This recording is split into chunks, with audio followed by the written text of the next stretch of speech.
Jai Gurudev. Jai Masters. Generally, if something's wrong, uncomfortable, destructive in your life, you fix it. That's simple. You don't leave things that are causing destruction, causing issues, problems in your life, or you will have nothing but problems. It's rather straightforward. Some of us do pretty well outside with that. Some of us do pretty well with our bodies. There's certainly foods you can eat that make you sick, things you can drink that may taste good or feel good for a moment, and then you crash. They make you sick. If you want to be happy in your life for more than a moment, you have to deal with that stuff. You can't keep doing destructive things. That's what happens with drugs. People get high on a drug and they say it's nice. Yeah, it's nice. It's good. But wait till you see what happens. It's destructive. Period. All drugs are destructive. Even prescription drugs are destructive. We're seeing that more and more. So there are times where you have to take them. But even when you take antibiotics, you do probiotics, we learn different things. So at a minimum, what you try to do is not do destructive things. You try to at least have your act together enough to where if you know something's destructive, you know something's not working, you know something is taking away your joy and your happiness, you just don't do it. Do we need to talk about that? What does it mean to just not do it? I swear you can make books about it if you want, but it means to just not do it. That's what it means. If you're smoking or drinking and it's causing problems in your life, which of course eventually they do, and you see it, and it's your health, it's your family, it's your job, and you get a moment of clarity, you decide, I'm going to stop smoking, I'm going to stop drinking. I swear to you, that should be the end of it. That should be the end of it. If you decide yourself, not because somebody told you, but if you've seen it, and you have decided for yourself that this is not benefiting my life, it is momentarily ceasing me from feeling anxiety, so you smoke, or nervousness, whatever it is, or drink because you have problems, it momentarily makes it a little bit better. But the overall effect that it's having, if you see it, and over time inevitably it will, it is destructive. It is not giving you a good life. It is taking away your life. The moment you see that, you have the right, I'll be the obligation, to say, I want to be happy. I want to have a beautiful life. I want to enjoy my life. This, over time, is taking that away. This is not doing that. So therefore, I'm going to stop doing that. And I'm telling you, it's enough to get that clarity. But once you get that clarity, I don't understand, and I don't want to understand why people can't just do it. I could sit here and listen and feel sorry for you, but I won't do either of those. To me, you just stop doing it. What does that mean? It means in order to smoke, you must pick up a cigarette and put it in your mouth. Don't. There. That's all. In order to drink, you must put liquor into a glass, pick it up, and swallow it. Don't do it. Well, what's so hard? I'm not telling you to do something. You're already doing it. I'm telling you just don't do it. It should be the easiest thing in the world. There should be absolutely nothing to it. Do you understand that? They baby you. You baby yourself. It's one thing if I sit there and say, make her do something. How can I make her do something? That's hard, right?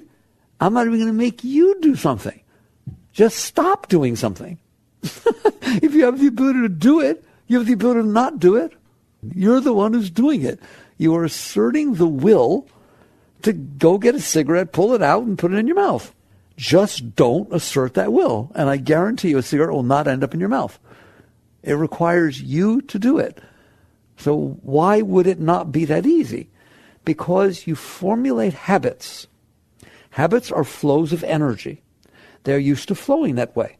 It is just like if there's a hill and it rains, water starts to flow down the path of least resistance. Once it flows down that windy road, that windy path that it takes, eroding the softest earth that has the most angle, and it carves something, the next time it rains, I guarantee you more water will flow down that path. And the next time it rains, even more will. And eventually, that's where all the water's going. That is what's going to happen. It carves a pathway. And that pathway becomes the path of least resistance. That is exactly what is happening inside of you. Your habit patterns, your patterns of behavior. You know me, I'm going to end up talking about the mind and emotions. But right now, let's talk about your physical body and your interaction with the outside world, because that's very easy to see and understand. So what happens is you have carved pathways. Neural pathways? Maybe. That's what modern science likes to call them, all right? Yoga talks about nadis, about pathways. Your energy system has carved pathways because you have behaved that way numerous times. Therefore, the energy flows that way naturally. It's a habit. We call it a habit, don't we? Drinking is a habit, smoking is a habit, getting angry is a habit. These are habits. That's what a habit is. A habit is a pathway that if you're not paying attention and doing something to change it, the energy is going to flow that way. And if the energy flows that way, the next thing you know, there's going to be a cigarette in your mouth. You don't know how it got there. Just somehow automatically it knew how to. I told you, try programming a robot to open up a pack of cigarettes, pull out one of the 20 cigarettes, and make it into his mouth. That's a lot of programming. I've programmed before. You wait till you see how it puts it in his ear or it breaks it every time. You have to do something exactly right to succeed at getting that thing. But you have carved the pathway, so you know how to do it. You don't have to think about it. It happens automatically. That is called a habit. It goes habit. If you wish to stop doing that, the reason it is difficult, not because it's difficult to not do it, it's not difficult to not do it. It's easy to not do it. You don't have to assert the energy. You have to waste the energy to do it. You understand that? It should be easy. The problem is the energy naturally flows that way. So that if you don't do it, are you ready? It is going to be uncomfortable. If I want to change the way the water is flowing down that hill after it carved itself, I need a shovel. If I let it go long enough, I need a steam shovel, right? I need to get out there and break my back to dig another hole, another channel, and divert the water that way. Otherwise, it's going to go right the way it always did. It is exactly the same inside of you. I want you to see these neural pathways or these energy pathways as those ditches that the water has carved. Now, if you want it to flow some other way, because you decided, not because somebody told you, but you decided, I want to have a nice life. This is ruining my life. This is making me sick. This is causing problems, etc. I firmly believe that the only way you're changing anything is when you decide that you want to change it. I'm not interested in other people influencing you. I'm not interested in peer pressure, any of that kind of stuff. Ultimately, you're in there. Hi, you want to have a nice life? Right? You think smoking is going to give it to you? Well, open your eyes. You think drinking is going to give it to you? Open your eyes. You think anger is going to give it to you? Getting mad when you can't handle something? Getting violent? That doesn't give it to you, right? No, I did 30 years of prison work. I know very well where that ends up. People end up locked up because they can't handle themselves. So stay with the outside. We'll go to the inside in a minute. So the question becomes, once you decide for yourself, just like who decided your diet? You did. I know all kinds of people told you what to eat, and they read books and the TV and your parents, but ultimately you decided your diet. You're the one who sneaks out and puts some chocolate or sugar or whatever the heck it is. You decide the level of your diet. And I'm telling you, until you decide, that's what it's going to be. Because you are the person that has to assert the will in order to change the behavior pattern that exists. Nobody can do it for you. Don't let them lie to you about patches and pills and hypnosis. It can do it, right? It will never last. Why? Because you need the will inside developed strong enough to change the direction of your energy flows. It may well stay in the one thing that you worked on. It'll pop up in 6 other things. Because if you have not developed the power and will and strength and fortitude inside yourself to stand up against this uncomfort of the habit pattern, it will just move from smoking to chewing gum. Have you noticed that? So what life is about is you developing your strength, your true core strength. Not what they call your core strength, all right? Your true core strength that says, I am in here. Check. All right? Hi, you in there? Hi, everybody in there? I am in here. This is my life. It's not my parents' life. It's not my wife's life. It's not my kid's life. It's my life. I was given this time by the universe between my birth and my death to be conscious and to experience and interact with the moments that are unfolding in front of me. That's what my life is. It will always be that, won't it? Okay? If I eat Twinkies and drink Cokes for breakfast, lunch, and dinner, it may give me a nice sugar rush for 5 minutes, but I'm tired, my muscles hurt, I crash, I don't have the strength. Sugar does that to you, all right? If you said, I'm trying to get an extreme diet that none of you have Twinkies for breakfast, lunch, and dinner plus Coke, do you? All right? If you do something with your diet, and we all can have our own diets, and I'm not telling you what to eat, but there are things that make you sick, and you know it. If you do those things, do you know what's going to happen? You're going to be sick. And sick doesn't make for a nice life, does it? You can't have fun when you're sick. You can't enjoy the different things that are happening to you. You want to go out? So-and-so says he likes you. Wow, you've always been attractive. No, I don't feel well. I don't want to go out. See that? It's not even fun. All right? So you wake up and you realize, this is my life. I am in here. I have control over these things. I don't have control over everything, but I sure as heck have control over what I eat, and control over whether I smoke, and control over how much or whether I drink, and control over whether I do drugs, and control over et cetera, et cetera, et cetera. Right? I have ultimate control over me because I'm the one who's doing it. If I have not exercised that control, if I have not woken up enough to say, hey, wait a minute, this is my kingdom in here. I'm the boss, period. You don't get to say it to anybody else, but I don't say it to anybody else. They won't like it. But inside of you, you're the boss. There's nobody else in there. So if you have allowed habits to form so that the energy flows that way, and we all have, it happens naturally, right? We're very habitual creatures.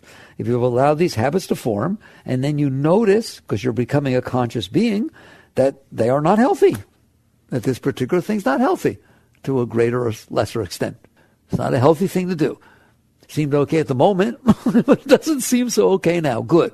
Now you're ripe. Like I said, nobody's telling you. You decided for yourself. This is not helping me with my aspirations, my joys, my directions in life. Okay, then don't do it. Then change it.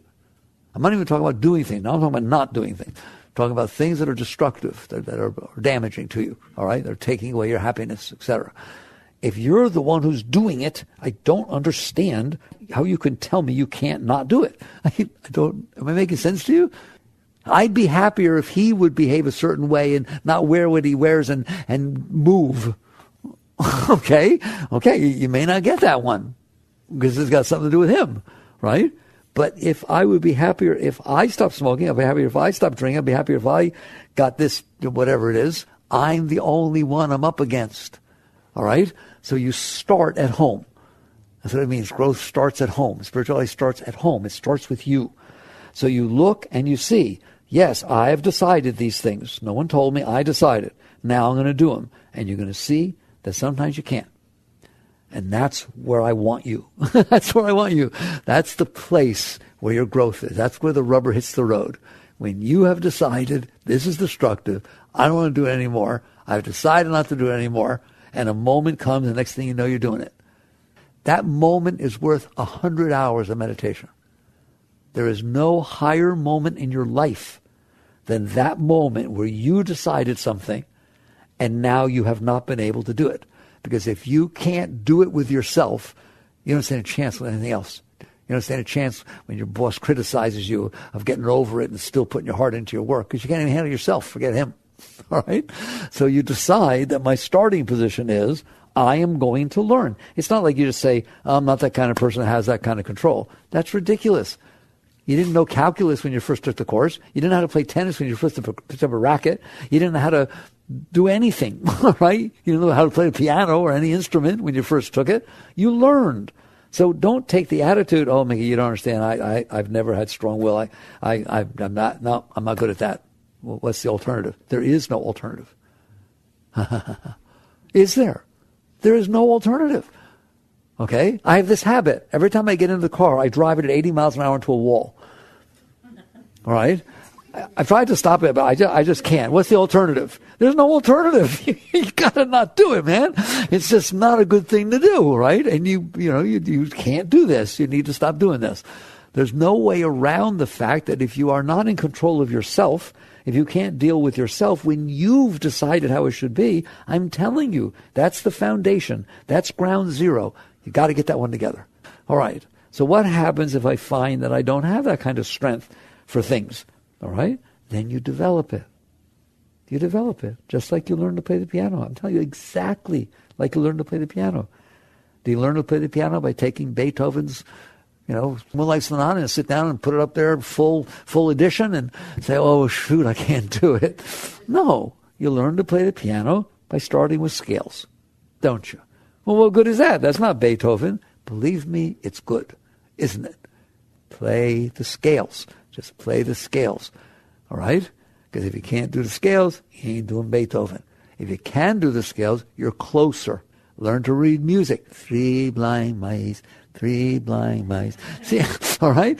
I know it doesn't sound like Beethoven, but I'm telling you, with the scales and with the reading, you're getting closer, aren't you? It is exactly the same with yourself. All right? You happen to be the highest species on the planet. Doesn't look like it, but you are. All right? And your mind is brilliant. Look how excited you get if a monkey can do something you trained it to do, right? Look how bright you are. Forget calculus. You learned algebra. You learned math. You learned whatever it is you went to. You have learned so many things. You can drive a car. It's unbelievable. All those things going on at once. You're there. You're conscious. You are a brilliant being. You have great power. So basically, you learn how to work with yourself.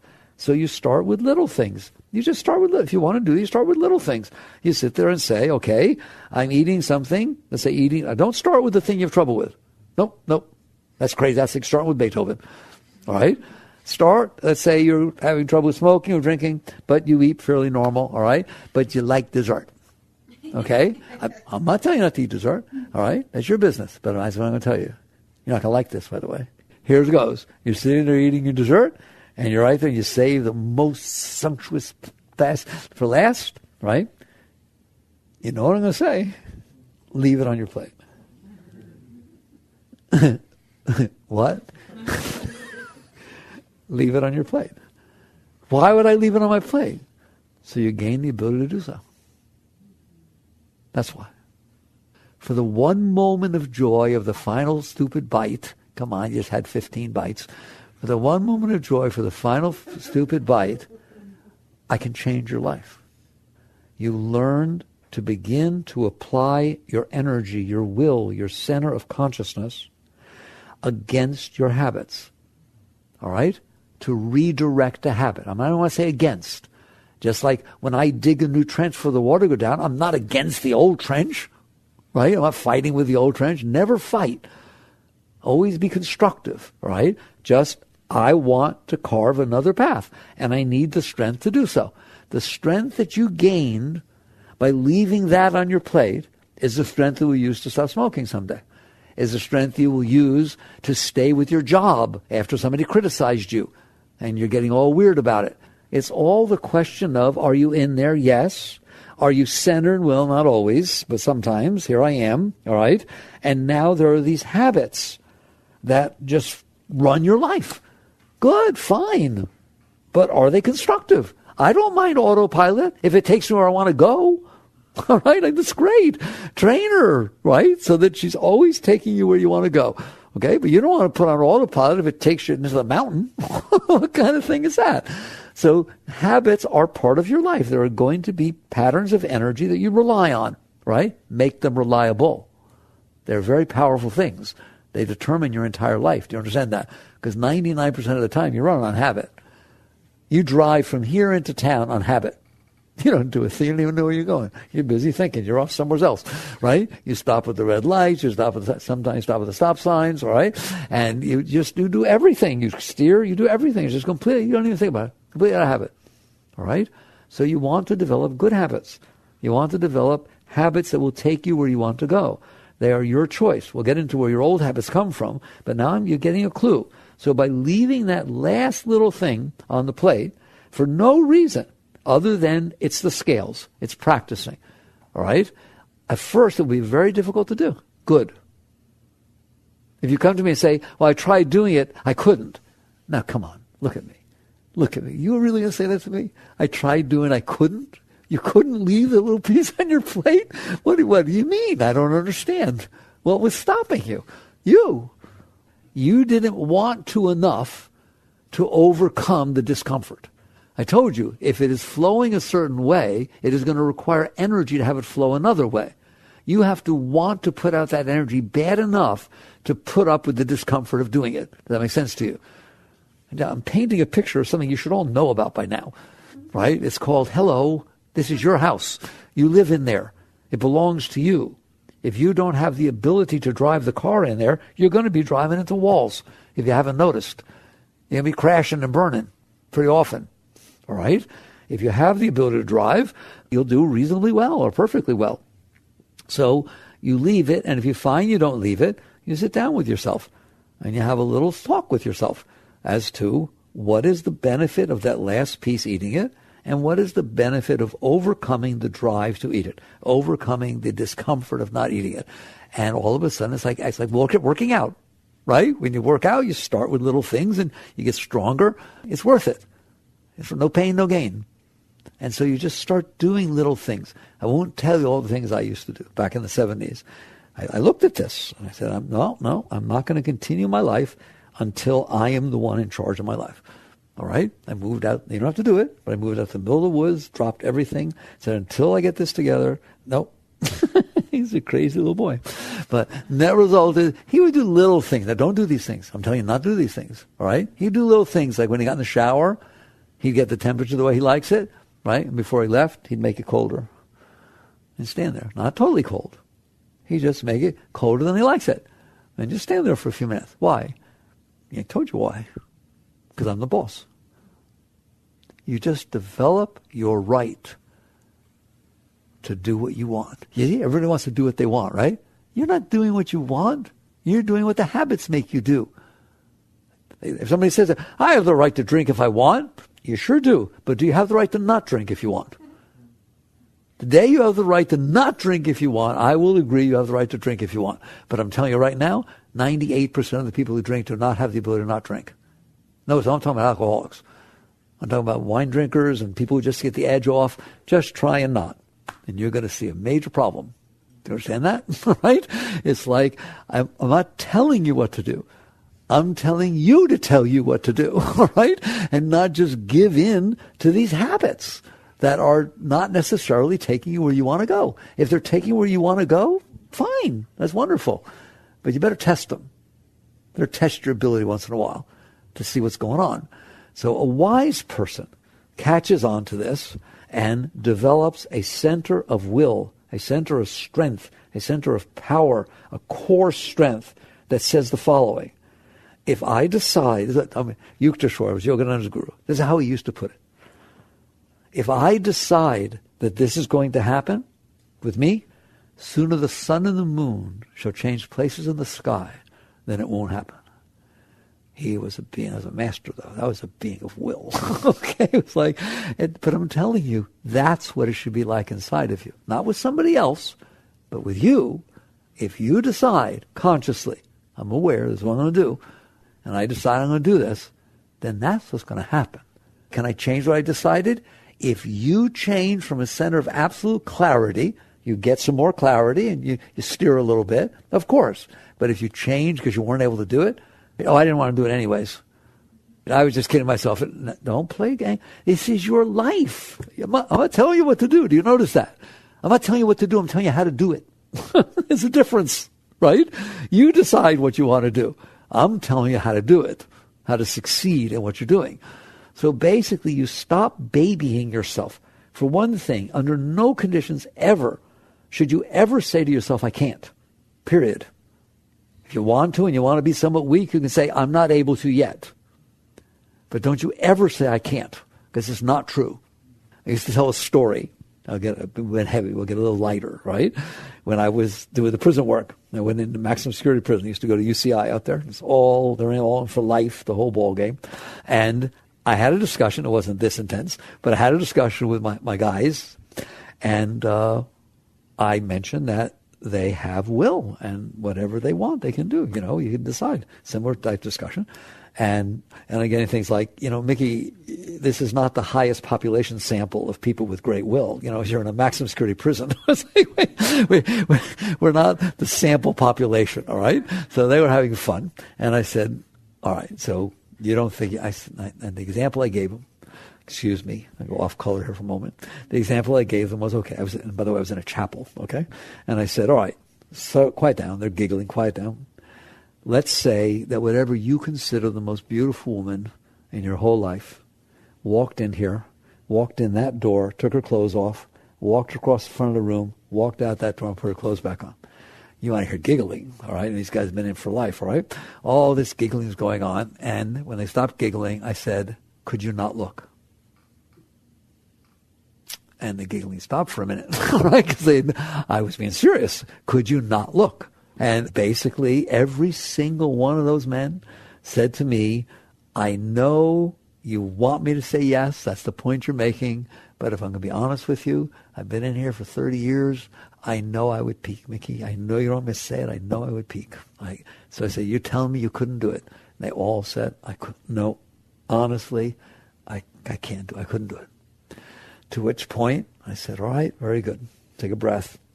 Here is $1 million plus a pardon from the governor, plus the keys to your own Ferrari that's at the front gate, plus the house, your house in Maui, and could you not look?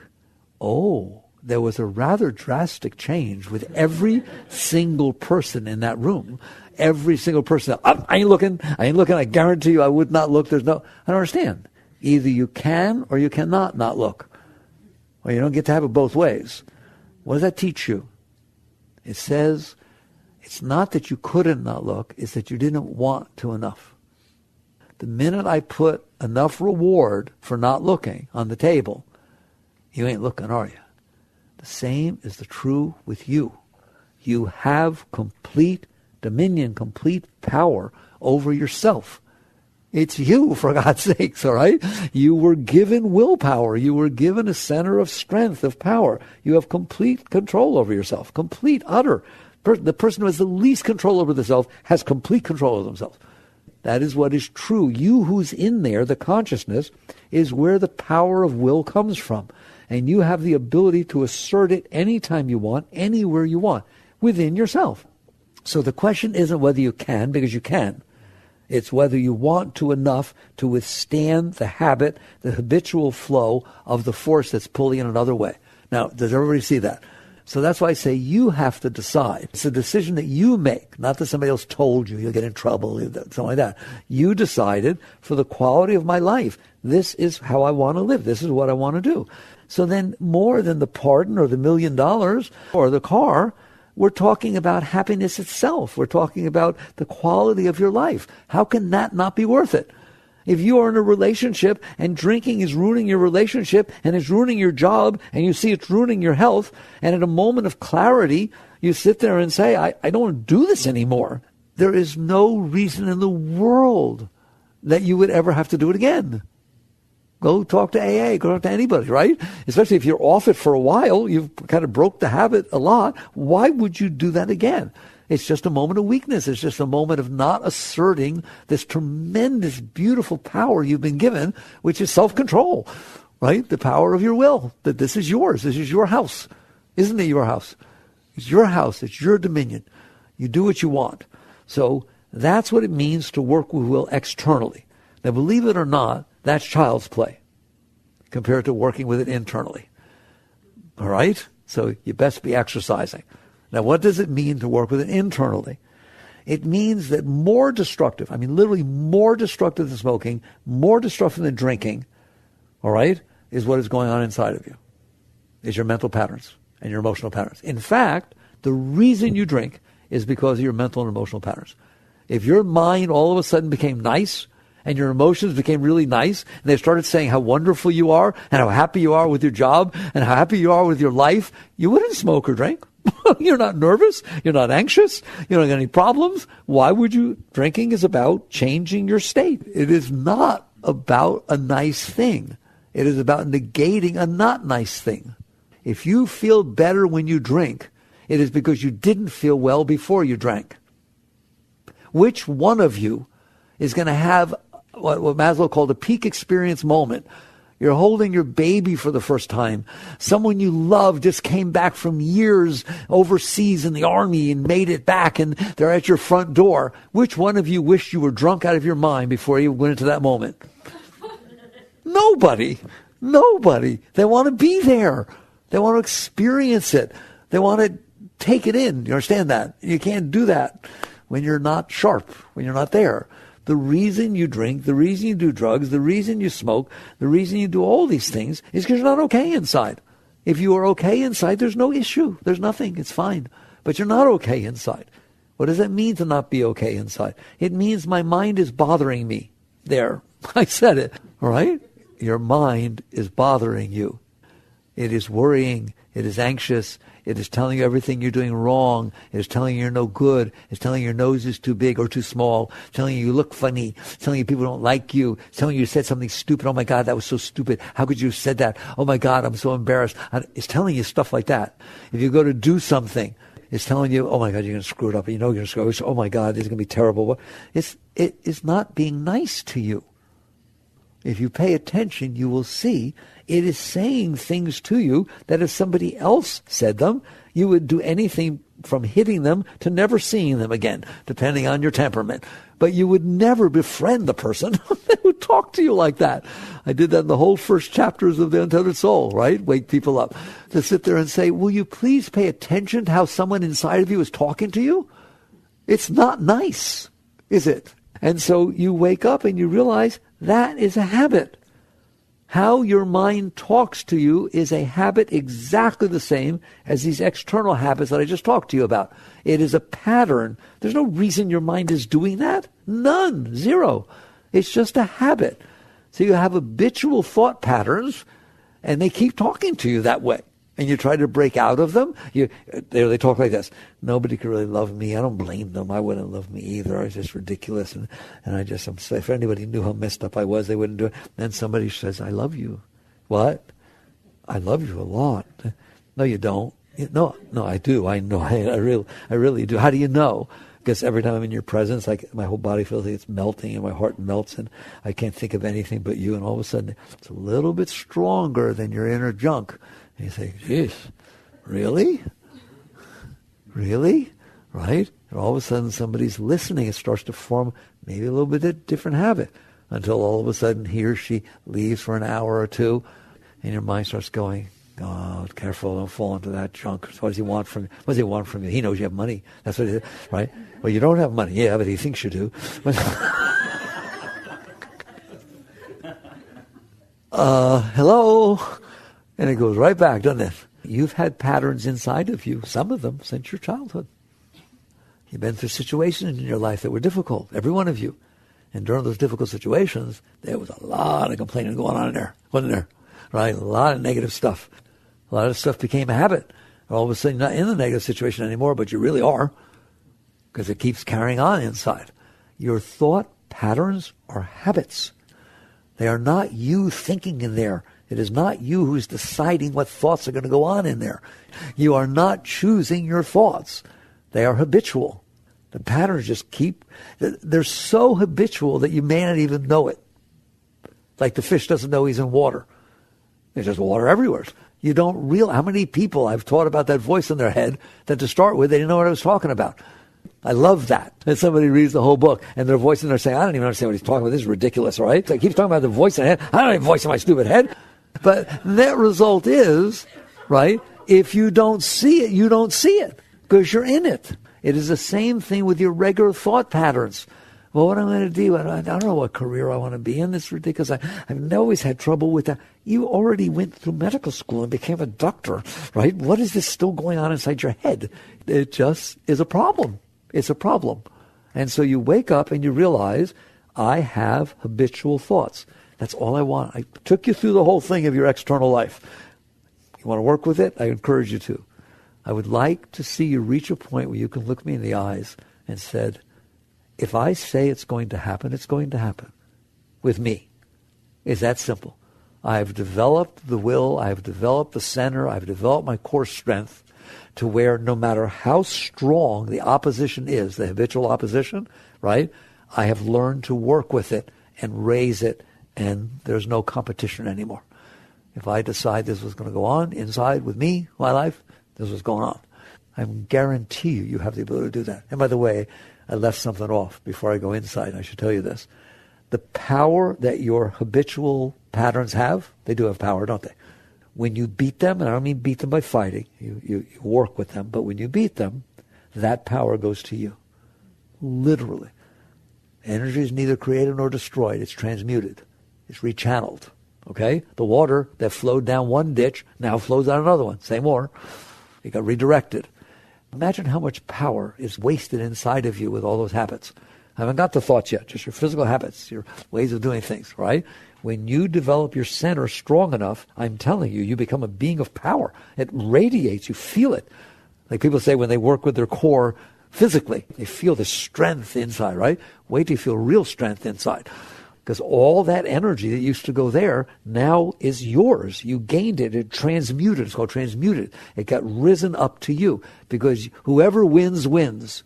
And so when you pull the energies up and they're in the center, they don't go flying around to these habitual things. Now, you work inside. You come inside. And you realize, I got a problem. My thoughts are a problem. If you don't know that yet, take my word for it. Right? Your thoughts are a problem. I don't even know you. All right, your thoughts are a problem, a serious problem, way worse than your drinking or smoking. I told you, they are the reason you are drinking and smoking, because you can't handle yourself. That's where all the tension comes from, the anxiety comes from, where the fear comes from, where the worry comes from. They are just habitual patterns inside your mind that are stealing your life. They're stealing the joy of your life. You can't go out and do something without it bothering you, worrying about it. You go plan your wedding, and then you're afraid it's going to rain. What if it rains on your wedding? And by the way, your wedding's not even outside. It's inside, all right? I usually tell you if it's outside, okay. But if it's inside, what if it rains that people want to come? Oh, my God, and they'll get their shoes wet. And then, oh, you pick those special shoes for the bridesmaids. What are you doing? I'll tell you what you're doing. You're ruining your wedding. The rain's not ruining your wedding. It's not even here yet. It's 3 months before your wedding. And you're ruining your wedding. You're ruining the experience of your life.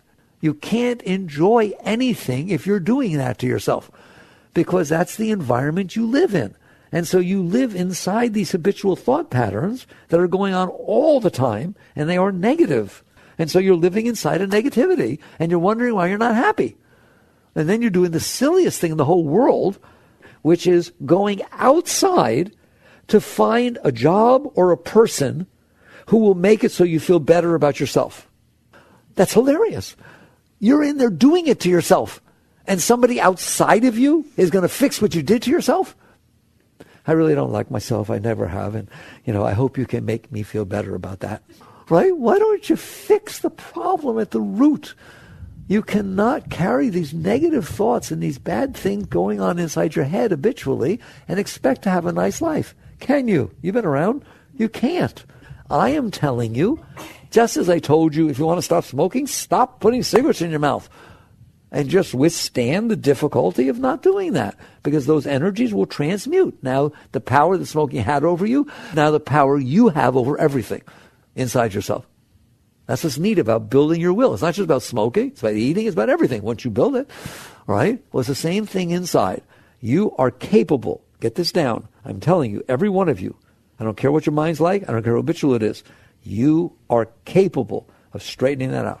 You are capable of redirecting those energies, just like you can physically, of redirecting those energies to where your mind is a pleasant place to live. I don't teach you to stop your mind. I don't teach you to shut up your mind. I want you to have a nice life. I like you, right? You should be happy. This is a fun life. It's an interesting place, the planet Earth. You're sitting on a planet, spinning in the middle of nowheres, making yourself crazy. For absolutely no reason. Stop it. It's just like stop smoking. All right, so now you have these patterns. How do you redirect the patterns? Exactly the same as you redirected them outside. If all of a sudden you're sitting there going to work and you've noticed that 3 months ago when you first got your job, you were excited to go to work. Now you failed at a couple of things. Somebody criticized you. Then I didn't give you the raise you wanted, but somebody else got the raise. All of a sudden, we're not having so much fun going to work, are we? I'll bet you I know why. Because when you drove to work before, your mind was saying to you, oh boy, I wonder what I'll get to do today. This is neat. That was so exciting what I did yesterday. I never did anything like that before, right? It was fun too, and I liked the person who was working with me, all right? That's great, right? That's what it was saying. That was fun. Now it says, I don't want to do the new thing they give me. I failed the last one. It was too much criticism. I couldn't do it. That person I'm working with, that they got that raise instead of me? Oh my God, you saw what they did? That's what your mind's saying to you. And you're wondering why you don't enjoy your job. It has nothing to do with the job. It has to do with what you're doing inside yourself. So it is just like the eating and just like the smoking and just like the drinking. It's exactly the same. Are you willing to change those patterns? First, do you understand you're capable of changing those patterns? Period. Every one of you are capable of change. I'm not talking about meditating. I'm not talking about anything like that. Your will is the strongest power inside of you. Your center of will, your volition, is stronger than your mind, is stronger than your emotions, is stronger than your physical urges. Your will is stronger than everything. Your center of will comes directly from the core of your being. It's unbelievable. Your power is phenomenal inside. All right, so that's a starting position. Now what is going on in there is not your fault. You didn't do anything wrong. It's a habit. There are habitual flows. You didn't do anything wrong. You just didn't do anything right. When things happened to you that disturbed you, you suppressed them. You kept them inside. So now they're causing all your thought patterns to be screwed up. Psychology is absolutely right how it got like that in there. Freud was right. They're right. If you had bad things happen to you and you couldn't handle them, so you stored them inside of you, they're going to keep coming back up in your mind and bothering you. And by the time you store a whole bunch of them, like about 100,000 over the course of your life, the tiniest little things, every little thing, it all keeps coming back up in your mind. And there's all these negative thoughts. There's all these fears, all these anxieties, because you're afraid it's going to happen again. You took all this stuff that was problematic, you shoved it inside your mind by suppressing it, holding it in there, and now it keeps the aroma keeps coming up, and that's what you hear as your habitual thoughts. And that's the truth. That's how long it takes me to explain why your thoughts are the way they are. Of course, his are different than yours. He had different experiences, different bad experiences. You even do it with your good experiences. You met somebody when you were 12. You had a neat relationship, and they moved before you even had a single fight. So that impression left inside of you is the most positive thing that ever happened to you. Guess what you do with it now? It keeps coming back up, and you keep looking for it again. Instead of experiencing the reality of the person who's in front of you, you look for traits of that person. You're literally trying to recreate what felt good before. You're trying to avoid what felt bad before. In other words, your past experiences are determining your thought patterns. And both are making you miserable. They're called samskaras, positive and negative samskaras. Even your positive samskaras are ruining your life because they are not letting you experience life as it is. Go to Hawaii and have a great time. Then decide to take a few friends with you because you've told them how great it is. You showed them all the pictures. Don't do it. Because you will be disappointed. Because you will have a preconceived notion of where the whales will be and what it will be like to swim in the thing, but it's raining and they're closed and whatever the heck it is. And next thing you know, this was a positive experience because you tried to recreate it in your mind outside. It ends up disappointing. Anybody have an experience like that? Ever notice? All right. So both the positive and the negative things that have happened to you, you have stored them inside your mind. You stored them down inside. Now they come back up constantly and formulate these patterns that make up your self-concept and your habitual thought patterns. And they are not nice. It's not pleasant. So what do you do about it? Either you do what they tell you to do, go away, I'm not comfortable here, and you leave, right? Oh, he's cute. See if you can get him attracted to you. But he's married. I don't care. Come on, be honest. That's a nut in there, isn't it? All right, that's something else to be carrying around in there. Yes or no, right? So net result is you're not going to have a nice life. And that's why you drink and smoke and do drugs and run around like a maniac, to do anything you can to distract yourself from yourself. That's what everybody's basically doing, trying to create big experiences that distract them from themselves. New experiences, exciting experiences, so I can distract myself. I am telling you, when you get yourself together, and I'm happy to tell you how to do it, and you're perfectly capable of doing it, you are the highest experiences you will ever have. The highest experience you've ever had will be going on inside of you all the time. Because that's who you are. You're the highest being able to walk the face of the earth. The trouble is you screwed it up with all these habitual habit things. And so now you're not in control of yourself. You're not even experiencing yourself. You're experiencing the leftover garbage. That's why there has to be this thing called self-realization. What do you mean self-realization? You are who you are. Yeah, the trouble is you don't know it.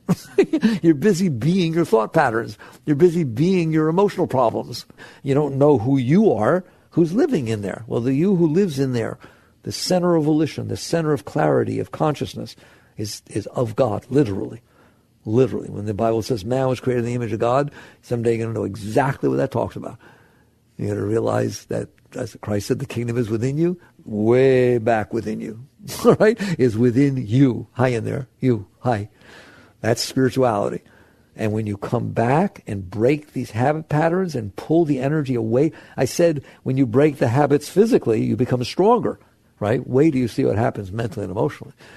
When you transmute, it's called transmutation of energy. It's the essence of yoga. When you transmute those negative energies, those patterns, and the energy that is, how much energy is inside of you? Worrying, anxious, right? That's a lot of energy, right? Then you have to try and have enough energy to get above it so you don't get sunk into it, right? Imagine if none of that was happening. Wow, let's play imagine, all right?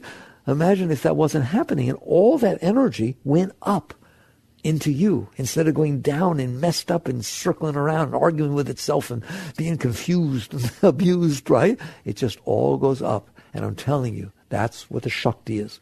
Wave upon wave of ecstasy. Just feeds you day and night. All your chakras open. This heart's filled with love, overwhelming love. That's what goes on inside of you when you get rid of this garbage that's going on in there. You're a very high being. Right? So how do you work with the habit patterns of the mind?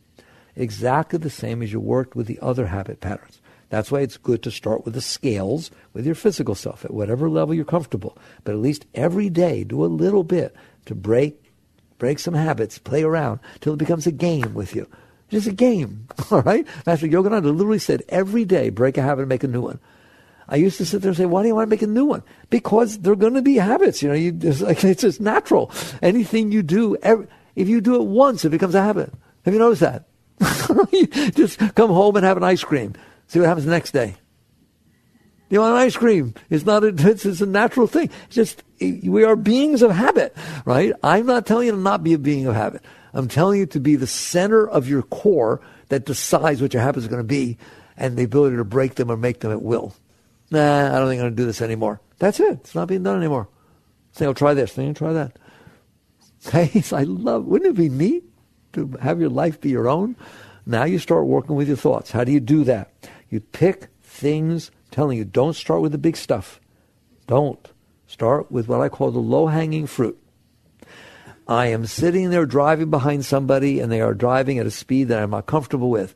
Either too slow or too fast, generally too slow. And I can't pass them, and I'm watching everything, getting anxious about it. Cool it. Pay attention. Why are you doing that? Why are you doing that? Of what benefit is doing that? You like the anxiety? You like the nuts? The discomfort? Because you're doing it. If you want to, you can be comfortable driving until there's time to pass. You have fun. You do not have to do that inside yourself, do you? No more than you have to smoke, no more than you have to drink. You do not have to do that inside of yourself. Don't sit there and say, oh, I've always been that way. So, it is your life. And that is not a nice life to do that. And I'm telling you it matters. A lot. If you let that go on, then you're going to let somebody say they're going to call. I'll call you at 10. It's 5 after 10. You have just created hell for yourself in those 5 minutes. Where are they? What happened? Why they don't like me anymore? Maybe they had an accident. Here's one in front of the other. Oh, maybe they're hurt. Maybe they don't like me anymore. Oh my God! For 5 or 10 minutes till the person calls. Your mind's driving you crazy. Answer me. What benefit was that? Who did that do any good to? None. I'm telling you, it doesn't have to happen. That's your house. That's a meaningless, destructive pattern, isn't it? There are meaningless, destructive patterns that are going on inside of you. You go on a date with somebody, all right? You have a good time. Good. Wasn't that nice? Hope you enjoyed it. Well, will they call again? Should I ask her? I don't know. Maybe she didn't like me. I liked her. Oh, my God. Now you're going to ruin your date all by yourself. Just sit there and drive yourself crazy. No one's ever done that, right? I am telling you, this is where your work is. This is what determines the quality of your life. You can't have a nice life if you are doing that to yourself. If you are cutting your arms with razor blades every 5 minutes, you can't have a nice life. You can't be healthy. You can't enjoy yourself. Do you understand that? No matter what else happens, you can't do it. That's what you're doing inside. You're causing trouble for yourself. You're creating anxiety, insecurity, jealousy, fears, angers, all kinds of things you're developing inside your mind because you're just not paying attention. So you start with the low-hanging fruit. What do I mean by low-hanging fruit? You do a cost-benefit analysis. Nice, clear business stuff. Cost-benefit analysis. What is the benefit of these thoughts? What is the cost of these thoughts? And I'm telling you that there is enough of them that I make a category called low-hanging fruits that the cost is 100% and the benefit is 0. That's what getting yourself upset about how fast somebody's driving in front of you when you can't pass them. 100% cost, no benefit. That's what getting yourself all tied up in knots about a phone call that comes 5-10 minutes late. 100% cost, no benefit. So there are lots of those things that you're letting happen, that all they are is destructive. Work with them. And that, now we're into spirituality. Now we're into yoga. Now we're into what we call inner work, mindfulness. All right? Work with them. If I'm driving behind somebody and my mind is driving me crazy about it, I'm going to do something about it. About how they're driving? No, about what my mind is doing. There are so many things you can do. I'm not going to get into it. I don't get into techniques. Right? It's your business. Here's one thing. Watch your breath instead. What do you mean? While you are there causing yourself angst and craziness and so on, your breath just going in and out, watch it instead of watching your mind. Don't fight with your mind. Never fight with your mind. Okay? Just watch your breath. There you're taking your awareness of being, your consciousness, your willful awareness, and you're aiming it at something other than your mind. You will notice miraculously that the mind quiets down. Why? If you're stirring water, it gets all agitated, doesn't it? You know what happens when you stop stirring it? It's a miracle. It quiets down. It's unbelievable. It's the same thing with your mind. If you're in there thrashing around, what am I going to do about this lady? She's driving so slow. You're in there thrashing around, making your mind be neurotic. Instead, you watch your breath. Your mind will quiet down every single time. Same thing with the phone call. You can watch your breath. You can do a mantra. You can do what I do. I teach the highest technique to you. I got a letter today. I actually wrote it instead of sending an email. And this lady just said she read The Untethered Soul, and she started actually practicing what it said, of relaxing her shoulders and her tummy and her just relaxing around her heart every single time the mind started getting neurotic. And she just said, I have no words. My entire life changed. Entire life changed. It's like I have a whole new life now and all kinds of stuff's going on inside of me, blah, blah, blah, blah, blah. Right? That's what I teach. You want a technique? Mickey doesn't teach techniques. Right? Here's Mickey's technique. When it starts making noise and you notice that the benefit is 0 and the cost is 100%, relax. What do you mean relax? Relax. Relax your shoulders. Relax your tummy. Relax around your heart. Just keep relaxing. Relaxing. And if you feel that it keeps going while you're relaxing, you'll notice that it's not in you. You're the one who's relaxing. It's happening outside of you. It's happening somewhere over there. You understand that? The anxiety, the noise. Lean away from it. Just relax and lean away from where it's coming from. That will change your entire life. Period. That is the act of will that it takes to free yourself. If you do not involve yourself in it, its energy will transmute to you. If you can remain calm, centered, clear, willful, I don't want to give in to this, I don't need this, I'm just going to relax behind it, it will keep pulling at you, and eventually it will stop. You will win. You won, right? And the energies will come up to you. It will stop doing what it used to do. You'll get into the habit of enjoying the fact that someone's driving slower, so now you can watch your breath. All right? You will sit there and make it a video game. I used to make a rule for myself. If somebody doesn't call for 5 or 10 minutes, come on, man, it could be anything. I'm not going to think about what it could be, because it could be anything. After 10 minutes, if he thinks he needs to, or whatever number you want to use, 15 minutes, and maybe he needs to call or check or do something, right? But during those 15 minutes, we're going to play whack-a-mole, right? He's not saying... This is my time. This 15 minutes is mine, and you don't get to take it away. I am going to relax and release, watch the breath, do whatever I need to do. You understand that? It's just fun. I want it to be a game. It's a game. This is my kingdom. I get to decide. It doesn't just ruin itself on its own for no reason. Okay? If you will work with these low-hanging fruits, just as you develop your power, your center, by working with yourself physiologically, with your physical being, all right, your interaction with the world, that power gave you the ability to do this. When you do this, you will find that the energies are becoming phenomenal inside. And when you're able to work with your mind, you're going to find out you have a heart. You always knew you had one, but only when it misbehaved. When it went too open or too closed. Oh, my heart's bothering me. Your heart's always bothering you. All right? And you'll relax behind your mind, and you will start noticing there's a lot of vibrations coming out of your heart. They're very reactive, very sensitive. Well, what do I do about that? Because they're not always healthy.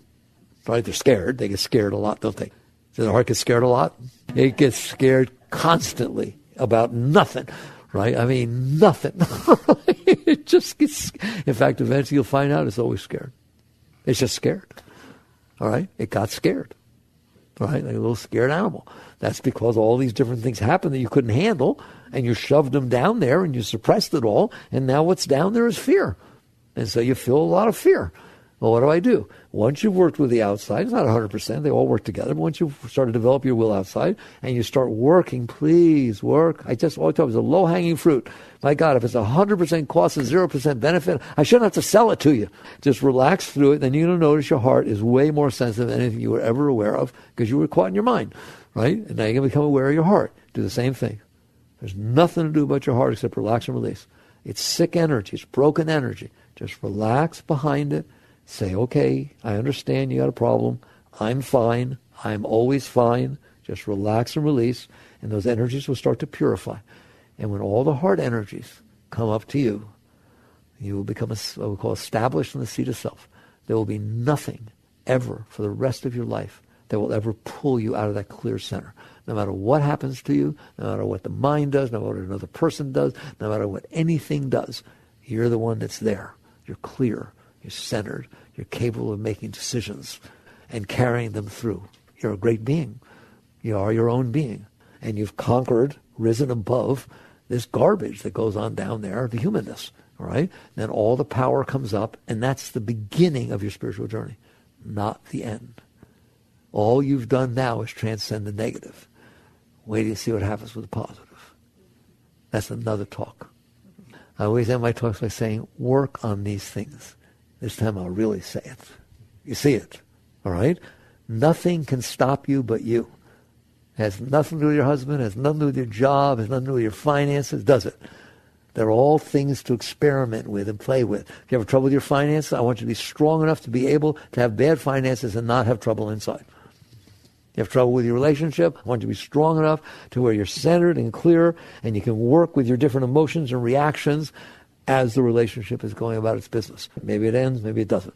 But I want you to work with yourself in every single situation you find yourself in, so you can learn how to rise above yourself in every single situation you find yourself in. All right, work on these things. Jai Gurudev.